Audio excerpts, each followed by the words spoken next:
یوم القدس چھ سہ دہ یمک اعلان سن مرحوم رہبرن کور تاکہ اس کرو احتجاج اکہ پاک مقبوض زمین خاطر تو مسلمانن ہند گۄڈنیُک قبلہ مسجد الاقصی خاطر.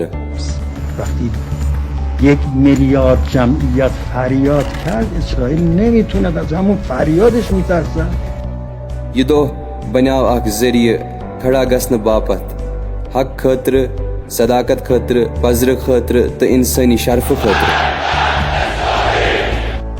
کینٛہہ لوگ یم یہ بہان بناوان کہ فلسطینک لوگ ناصبی. ساری گۄڈنیتھ اگر تتہ اکوئی محب قرآن تو اہل بیت تہ آسہ اس پہ یہ واجب بنان کہ اس کرو تمن حمایت. دویم کت کیا مسجد الاقصی تہ ناصبی؟ کیا اسلام ام چیزک اجازت دیوان کہ سن مسجد آسہ مقبوض؟ اس فخر کہ اس رسول اکرم صلی اللہ علیہ وآلہ وسلم سندس نقش قدمس پہ پکان یمو یہ فرمومت یس اکھا کنس انسان سند متک فریاد بوزِ تو سہ دین ات مثبت جواب سہ چھن مسلمان. تو اس فخر کہ اس امیر المومنین علیہ السلام سند پیروکار یمو پنہ وصیت مز فرمومت ہمیشہ روزو ظالمس خلاف تو مظلوم سند حامی.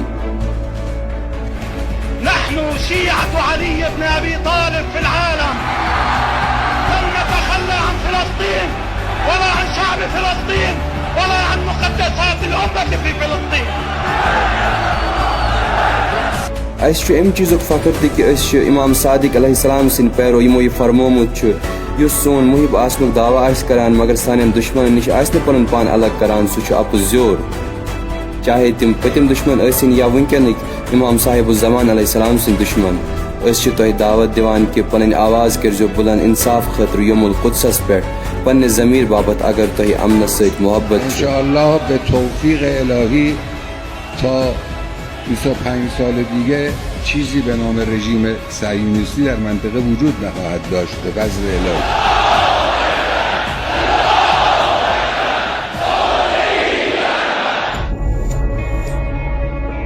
ان الباطل کان زهوقا.